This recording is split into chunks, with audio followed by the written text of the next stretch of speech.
जहां ये बंधन भ्रमात्मक हटा तो परमानंद की बाढ़ आ जाएगी।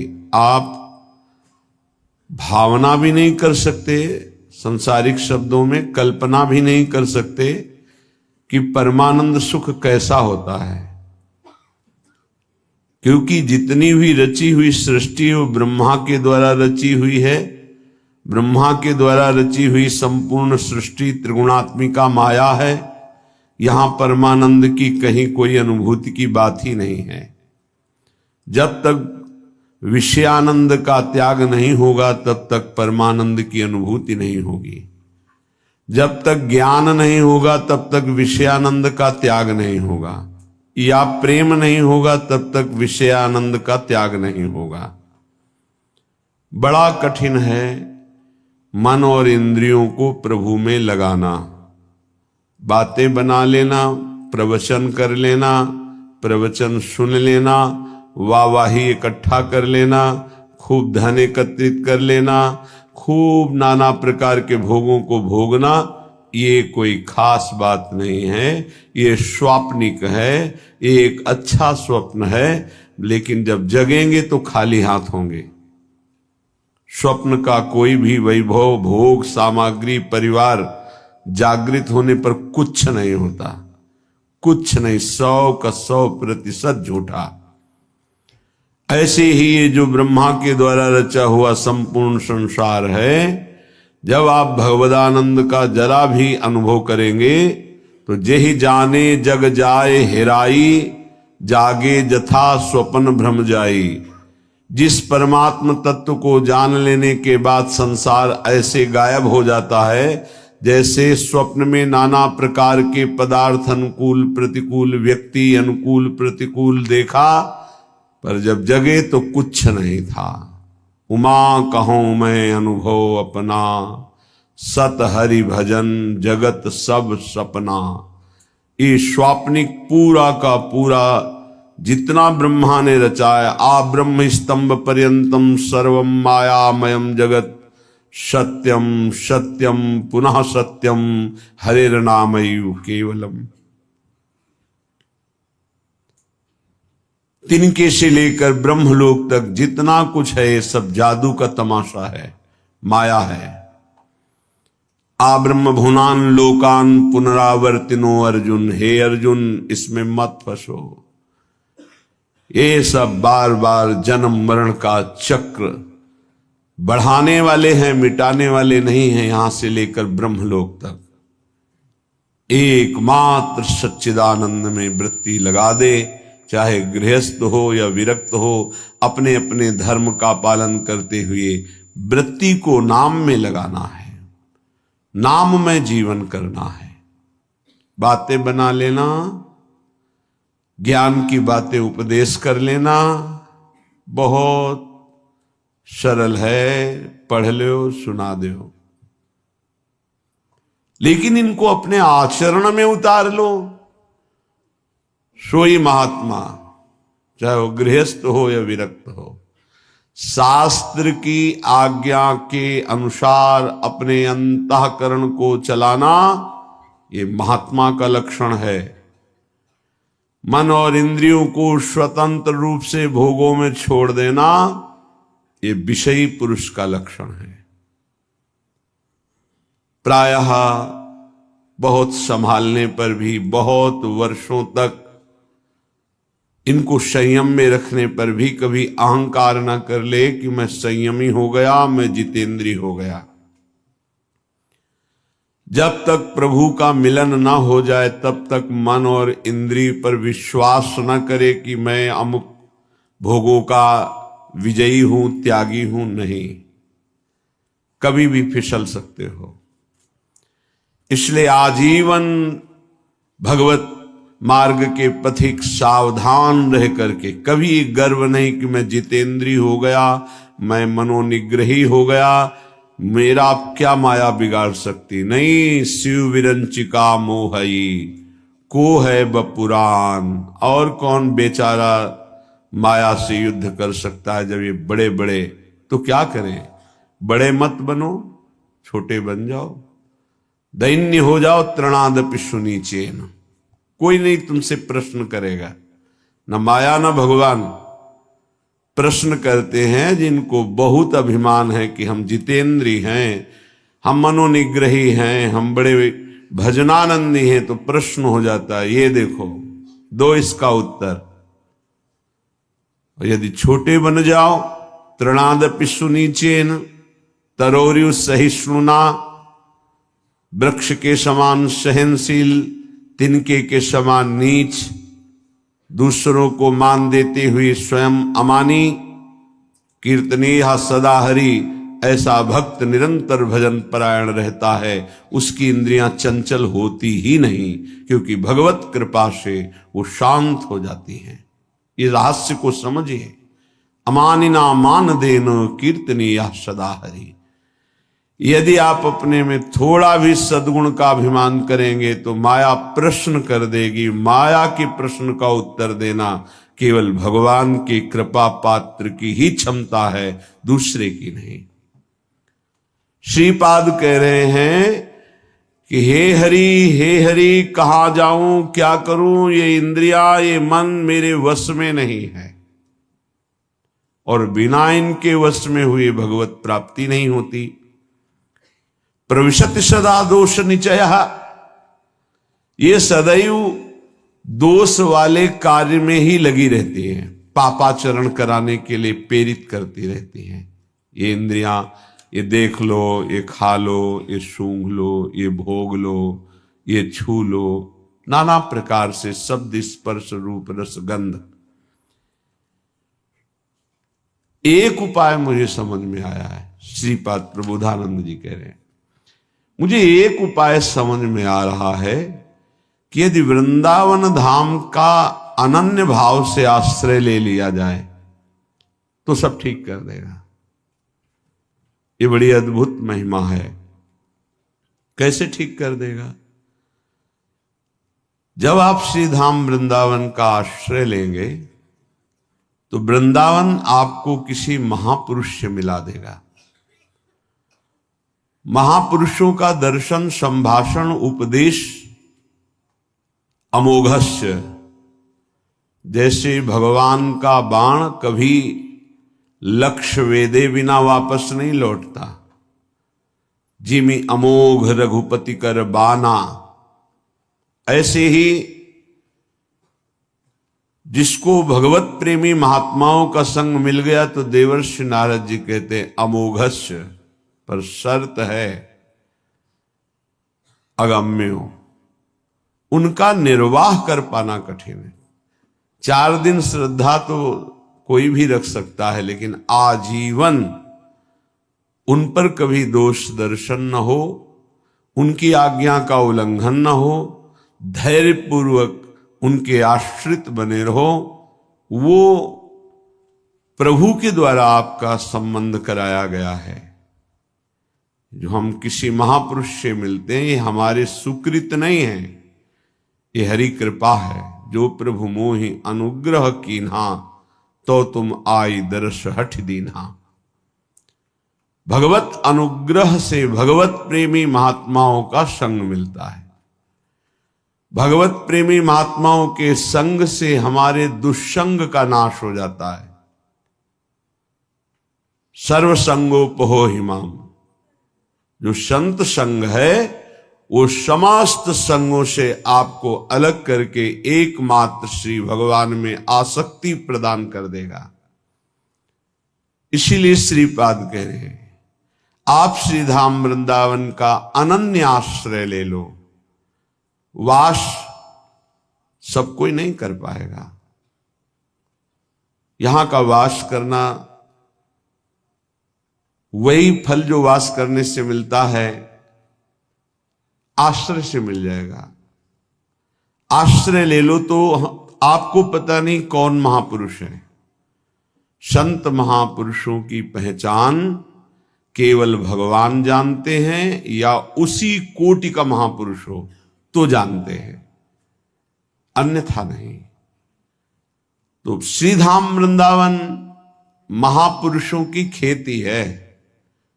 जैसे गन्ने की खेती एक से एक गन्ना। ऐसे ही खेती है, प्रेम खेत इसे कहा गया है। अद्भुत खेत, महामनमथ को, महामनमथ महाप्रेम को कहते हैं। काम भी मन को मथता है, इसलिए उसे भी मनमथ कहा गया है। और प्रेम भी मन को मथ करके, निर्विकार करके प्रियालाल में कर देता है, इसलिए इसको भी मनमथ कहा गया है। प्रियालाल की लीला गायन में जहां मनमथ शब्द आवे, काम शब्द आवे, तो उसका अर्थ सीधा प्रेम होता है। और संसार के संबंधों में अगर प्रेम भी शब्द कहा जाता है तो काम ही है। देह भाव को लेकर जो भी राग होता है उसे चाहे प्रेम कहो, आसक्ति कहो, काम कहो, मोह कहो, वो है। विशुद्ध अनुराग प्रेम सार्थक होता है स्वरूप में, आत्म तत्व में, देह में नहीं। आत्माओं की परम आत्मा जिसे परमात्मा कहते हैं, ईश्वरों के परम ईश्वर जिन्हें कहते हैं, वो हमारे प्रभु नित्य बिहारी श्री लालजू महाराज हैं। उपासक को जब साधु संग मिले तो समझ ले हमारे इस संसार चक्र का अंतिम जन्म है। इसीलिए भगवान ने कृपा करके हमें साधु समागम दिया है। अध्यात्म का प्रभाव तभी पड़ता है जब ना अर्थ लिया जाए और ना अर्थ दिया जाए। अर्थ लेने की भावना से अध्यात्म का उपदेश देने पर रंग नहीं चढ़ेगा, और अर्थ दे करके अब अध्यात्म सुनने से अर्थ की प्रधानता होने के कारण, रजोगुणी वृत्ति होने के कारण, दैन्यता ना होने के कारण वो उपदेश को ग्रहण नहीं कर पाएगा। जिसके हृदय में केवल भगवत प्राप्ति लक्ष्य है, केवल भगवदानंद लक्ष्य है, उसी लक्ष्य को रख करके चर्चा की जाए। और केवल भगवत कृपा है इसलिए मुझे साधु संग मिला, सुनने को मिला, ये भाव रखा जाए तो कथन और श्रवण से निश्चित भगवत प्राप्ति का मार्ग प्रकाशित हो जाएगा। जब तक भगवदानंद के सिवा और कोई आकांक्षा अंदर रखी जाती है तो उसे कपट कहते हैं। यदि कपट रख करके अध्यात्म की चर्चा की जाए तो उसका कोई प्रभाव न कथन करने वाले पे पड़ता है, न श्रवण करने वाले पे पड़ता है। चौथी भगति मम गुणगन करई कपट तजी गान। ये जो भगवत चर्चा है, स्वांता सुखाय तुलसी रघुनाथ गाथा, ये आत्म सुख के लिए गान की जा रही है। मान प्रतिष्ठा, यश, कीर्ति, रुपया, पैसा, भोग सामग्री, प्रणाम, नमस्कार, वाहवाही, ये सब इसका लक्ष्य नहीं। अगर ये लक्ष्य है तो प्रभाव नहीं पड़ेगा, न कथन से न श्रवण से। यदि भगवद आनंद लक्ष्य है तो श्रवण सुनत प्रापक रति राधा पद अम्बुज सुकुमार। सुनने मात्र से प्रियालाल के चरणों की प्रीति हृदय में प्रकाशित हो जाएगी। गावत श्रवणन सुनत सुखाकर विश्व दुरित दवनी। गायन करने से, श्रवण करने मात्र से संपूर्ण विश्व के पाप नष्ट हो जाएंगे। कोई भी कहीं भी हो, यदि वो कान में भगवत चर्चा सुन ले तो श्रवण द्वार जाकर हृदय के संपूर्ण मलिनताओं का, पापों का ये शब्द नाश कर देंगे। क्योंकि निष्काम, निर्विकार, चिदानंद भाव की प्राप्ति के लिए लक्ष्य करके जब चर्चा होती है तो उसमें अद्भुत सामर्थ्य होती है।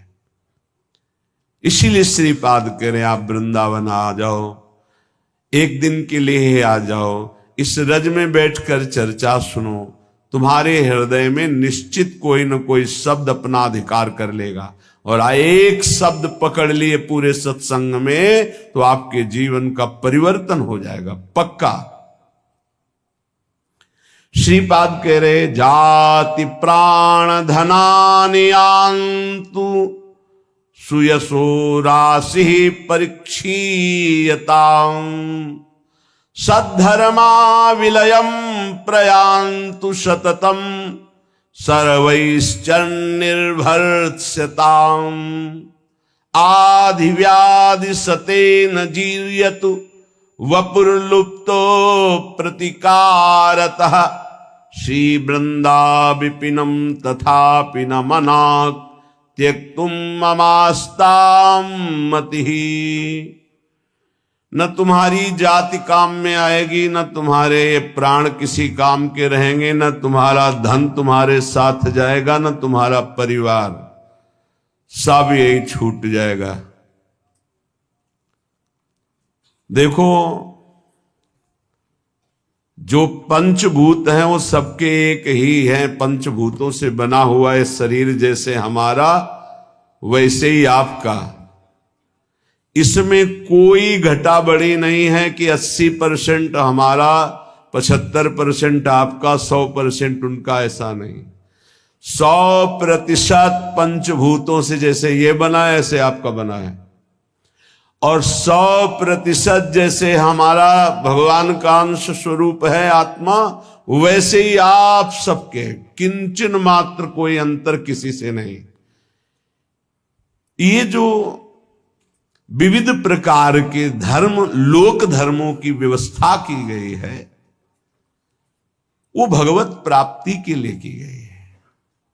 एक दूसरे पर घृणा, नफरत, लड़ाई झगड़ा, ऊंच नीच, इसके लिए नहीं की गई।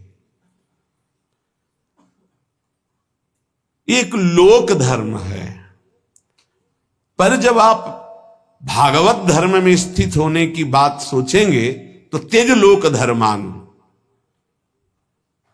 श्री भगवान ने ही संपूर्ण सृष्टि की रचना की ब्रह्मा जी के रूप में। उन्होंने सारी व्यवस्था की युग धर्म के अनुसार। वही भगवान श्री राम जो हरि हैं, जिनके नाभि कमल से ब्रह्मा प्रकट हुए, सबरी जी के सामने बैठे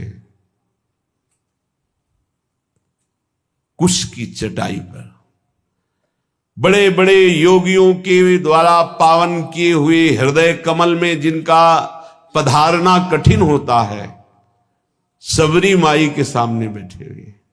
कौन है सबरी मैया? सब दंडकारण्य के ऋषि, बड़ा ऐसा मतंग ऋषि, सबरी की भावना को पहचाना और अपने पास में कुटिया बनाई और कहा, बेटा तुम निश्चिंत होकर यहां भजन करो। ये बड़े बड़े ब्रह्म ऋषि जन क्यों नहीं समझ पाए सबरी जी को कि इतनी उच्च कोटि की महान भक्ता है? क्योंकि उन्हें अपने ब्रह्मणत्व का, अपने तप का, अपने साधन का ब्रह्मणत्व है। ये भगवान किसी की भी कुटिया में नहीं गए, किसी की तरफ देखा नहीं, उनकी तरफ देखा जो सबरी जी पर भाव रखते थे। तो उनसे पूछ लेते थे कि सबरी मैया का आश्रम किधर है। संभाषण कर लिया, देख लिया, आश्रम किसी के नहीं। और जो ऐसा सोचते थे कि मैं तो इतने 1000 वर्ष से तप कर रहा हूं, भगवान तो मेरे यहां आएंगे ही, भगवान ने देखा भी नहीं, संभाषण भी नहीं किया। आश्चर्य है, भगवान सबरी जी के सामने कुशासन में बैठे हुए। सबरी जी एक एक बेर भगवान को दे रही है, जो रोज भाव से चयन करती थी। भगवान उसे बखान बखान के पा रहे। फिर भगवान सबरी जी की स्तुति करते हैं। जो नवधा भक्ति है वो उपदेश नहीं, क्योंकि भगवान के सामने ही प्रेमाग्नि में शरीर को भस्म करके वो भगवत धाम जा रहे, तो उपदेश दिया जाता है जो आचरण करे। सबरी जी में तो संपूर्ण प्रेम लक्षणा भक्ति का प्रादुर्भाव हो चुका है, जो नवधा भक्ति के बाद होती है।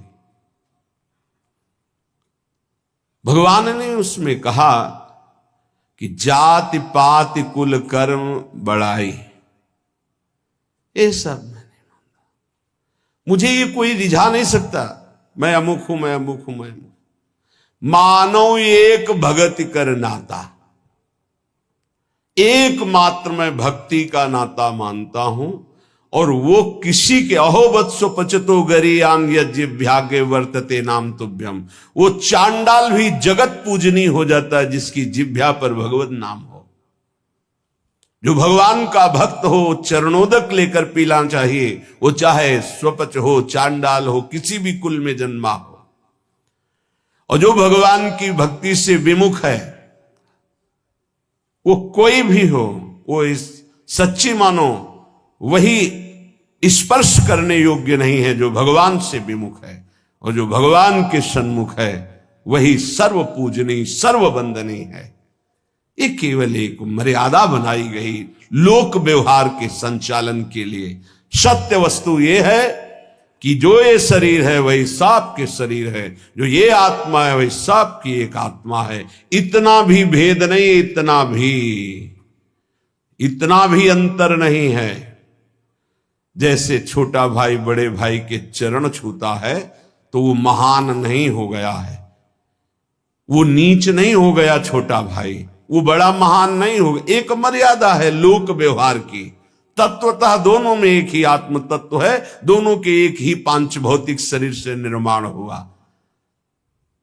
ये जो जाति है, जो शरीर है, जो प्राण है, जो धन है, जो परिवार का संबंध है, ये केवल लोकवत है।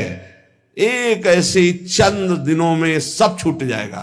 ना ये पहले मिला था ना ये बाद में रहेगा, ये बीच में कुछ समय के लिए, जिसे तुम बहुत लंबा समय समझते हो, 70 वर्ष 80 वर्ष, ये कुछ नहीं है। विचार करके देख लीजिएगा। श्रीपाद कह रहे ये सब नष्ट हो जाएगा, छूट जाएगा। जिसलिए आए हो खास बात उसको तुम भूल गए हो। तुम परम धर्म की प्राप्ति के लिए आए हो। सावई पुंसो परो धर्मो यतो भक्ति अधोक्षजे। भगवान श्री कृष्णचंद्र जी के चरणारविंद की प्रेम लक्षणा भक्ति नहीं मिली तो जीवन का कोई लाभ आपने प्राप्त नहीं किया। यदि आपको भगवत नाम जप, भगवत लीला गुणानुवाद, भगवत धाम आश्रयवास, भगवत प्रेमी महात्माओं का संग मिल गया तो अब आपके कल्याण में, परम पद की प्राप्ति में कोई संशय नहीं है। हां, थोड़ा धैर्य धारण कीजिए। यदि आपका कोई निरंतर तिरस्कार करे तो भी भजन को छोड़ना मत और भजन को खर्चा मत होने देना। श्रीपाद कह रहे हैं प्रयांतु सततम सर्वैश्च निर्भरताम। तुम्हारी निंदा करे, तुम्हारा अपमान करे, नाराज मत होना, नहीं तुम्हारा भजन खर्चा हो जाएगा। सह जाना तो तुम्हारे रहे हुए पाप नष्ट हो जाएंगे, भजन सुरक्षित, भगवत प्राप्ति। ये युक्ति है अपने भजन को बचाने की, भजन को बढ़ाने की, भजन को पचाने की। बहुत जरूरी है ये सहनशीलता। और कह रहे मेरे शरीर को सैकड़ों व्याधियां रोग आ जाएं तो भी निश्चिंत रहना, चिंता मत करना। ना भजन छूटने पावे और ना भजन का प्रयोग करना तो निश्चित इसी जन्म में भगवत प्राप्ति हो जाएगी। होता क्या है, 2-4 माला जपा, जहां समस्याएं आई तो भजन भी छूटा और संकल्प भी बना दिया कि प्रभु जो कुछ भी भजन साधन हुआ ये हमारी कामना पूर्ण हो जाए। अगर उसके समान भजन है तो हो जाएगी, नहीं है तो फिर नहीं होगी, तो आस्तिकता भी आपकी नष्ट हो जाएगी। ये परमार्थ है, इसको अंदर से समझने की चेष्टा करो। बाहरी व्यवहार नहीं है, ये अध्यात्म है। लेश मात्र भी भजन छूटने की इच्छा ना रह जाए। ये कैसे होता है? जब भजन से बढ़कर कोई सुखद वस्तु लगती है, व्यक्ति लगता है, परिस्थिति लगती है तो भजन छूट जाता है। या आप बहुत धैर्यपूर्वक पकड़िए, भजन से बढ़कर जब कुछ लगेगा तभी छूटेगा भजन, नहीं छूटेगा। रक्षति संसार भयात् सदोष मप्य शेष देह भृद वृंदम वृंदावनमिति तेन प्रथितं तन्नोमि काननम किमपि। यहां का एक प्रभाव है कि चाहे जितना पापी नीच दोष युक्त पुरुष हो, जहां वृंदावन का आश्रय और करुणा से कहीं उसको कुछ दिन वास करने की रुचि हुई, तो प्राणी समूह के समस्त पाप और दोषों का नाश करके अनिर्वचनीय भाव अंदर भर देना, यह धाम की कृपा। सत्य सत्य सत्य, अनिर्वचनीय भाव हृदय में भर देना, ये धाम की कृपा। कैसे वाणी की सामर्थ्य नहीं कि श्रीधाम वृंदावन की कृपा की बात बता सके। अपार असीम करुणा वरुणालय। तन्नोमि काननम किमपि, मैं नमस्कार करता हूं कि जिन इंद्रियों को वश में करना, मन को वश में करना बड़ा कठिन है, ये पापाचरण ही कराती रहती है। ऐसा पापी पुरुष, दोष युक्त पुरुष कहीं किशोरी जी की कृपा से श्रीधाम आने जाने लगा, सत्संग सुनने लगा, बिहारी जी राधा रमण राधा वल्लभ लाल इनके दर्शन करने लगा, धाम की कृपा से ऐसा अनिर्वचनीय भाव जाएगा कि परिवर्तन हो जाएगा, वो दोष रहित हो जाएगा। बड़ा आश्चर्य होता है, 30-30 वर्ष से व्यसन कर रहे हैं, मदिरा पीना, मांस खाना, व्यभिचार करना और आदि आदि, और वृंदावन से शब्द गया, मिले बाद में पहले निर्विकार हो गए। ये चमत्कार कैसा श्रीधाम वृंदावन का, कि भूमि में बोला गया शब्द गया और उसका परिवर्तन कर दिया। और जिसका शरीर वृंदावन आया, यहां की रज लगी, उसमें अनिर्वचनीय भाव आ जाए तो कौन से आश्चर्य की बात है।